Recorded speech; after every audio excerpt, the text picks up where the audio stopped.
It's Sarah from Losing It For Me 42, and I just wanted to share something that kind of happened this week that I thought was kind of interesting.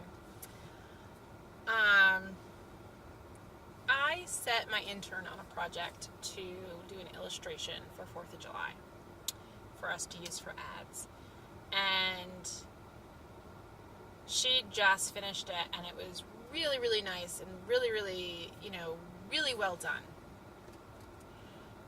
And I go around the office and I'm showing everyone, I'm like, look at this work. Isn't it great? Isn't it great? Like, it's amazing.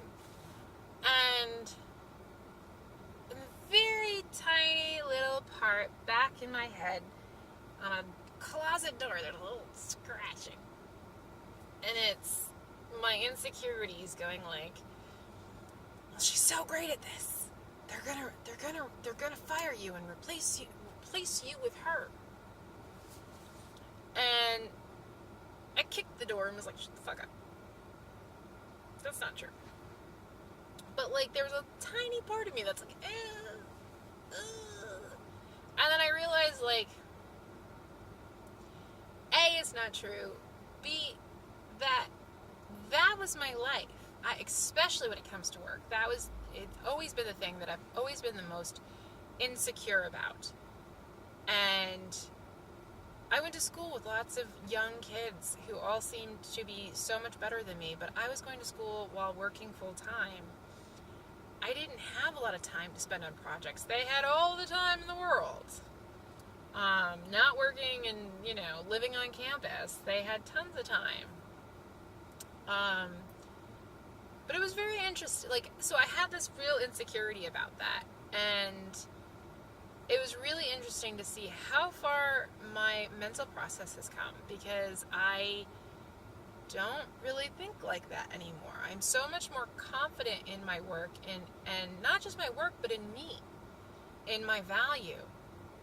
And one of the things that I really started to understand was, as I had these thoughts, and I was like, I really need to figure out where it's coming from and why I think this. And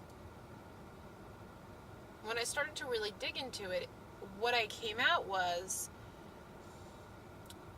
just because somebody is better at something does not make them better than you. And it's a very interesting thought. I don't think it's one of those subconscious things where we just think this way. We don't think, well, they're better at this, so they're better than I am. And it's like, we don't think that that's how we feel. At least that's how I feel a lot of the times. And I start to realize that, it's totally and completely not true. And that, I think a lot of the times in the weight loss community, when we compare ourselves, even though we shouldn't, because we're all really, really different, chemically and mentally,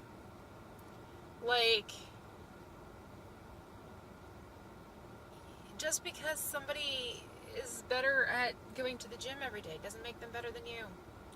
Just because somebody, is better at staying on point on their food doesn't make them better than you. Doesn't. And I don't think we go, well, they're better than us. I think we think of ourselves as failures, or we feel crappy about ourselves. And I think that really translates. And it's one of those things where you go, you have to learn confidence in yourself. And I think for me, my confidence has really come not from the weight loss. I'm not confident. I really don't think I'm confident because I'm in a size 20 pant. I think I'm confident because I set a goal and I achieved it. I set many goals and I achieved them. Different things. All these things that I thought was impossible. All of these things that I thought I could not do. And I proved that I could. And I think that, for me, is where all of my confidence comes from. And it helped me really start to see everything. It helped me see that I am very good at what I do. And I'm capable of a lot that not a lot of people are capable of. And a lot of people have told me this. It's really interesting. For years, people have told me this. And only recently, when people tell me this, now I go, huh, you're right. I'm really good at that. I think this way. Not a lot of people think this way. And that's a value. Like, the way I think is very valuable. It has a lot of benefits to it. And it's just very interesting. So that's kind of like my little nugget of wisdom for this week, was that I really delved into that and saw how much my thought processes have changed from this process, and also like how it's something we do unconsciously, like we don't, or subconsciously. You're not really thinking about why when you see things or hear things, or it makes you feel a certain way. And it's like, if you get to the bottom of why it makes you feel that way, it kind of helps to see that just because somebody is better at drawing does not make them better than you. Just because someone's better at, in this process, just because someone's better at going to the gym, you might be great at staying on point. They might eat like shit. You don't know.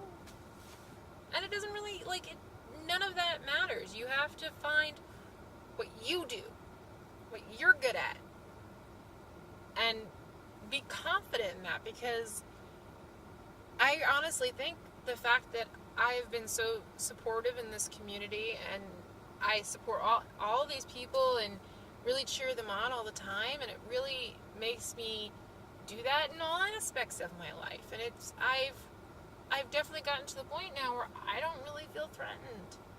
I don't feel like people are going to, I never think people are going to steal my boyfriend, because man, does he love me. I'm very rarely ever jealous there. We've also been together for 14 years, so you'd have to draw up a house on him for him to realize that anyone was flirting with him. But, when it comes to work, when it comes to my weight loss, it's very interesting how different I am. And I, even in this last month where I've been kind of, all over the place, I'm still confident that I will get where I'm going. I've had moments where, I've questioned whether I'll get to 200. I figured I'm like, well, at least I'll barely scrape in at 220. But, if I get to 200, that's my big goal. My big goal is 165, and I highly doubt that'll ever happen. I think that is, as most people look at, most doctors and nutritionists that I've seen, and I was like, well, isn't 165 a good BMI for my height? And they're like, honey, no. Let's push that back up. And I'm like, realistically, if I get there, I get there. If I get to 220, I'll be happy. And so, it's one of those things. I feel confident in my process, even when it's failing. It just because I ran off the road doesn't mean I can't veer back on. Hopefully not into traffic, but it's I'm still going. I'm still moving. Even if the scale isn't moving, I'm still moving. I'm still working through a process every day.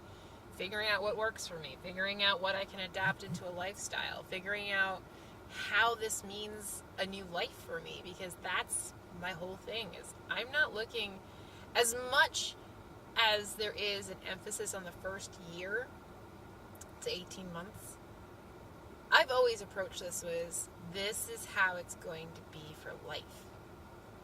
I don't even know what the idea of maintenance looks like, because for me, this is how it's going to be for life.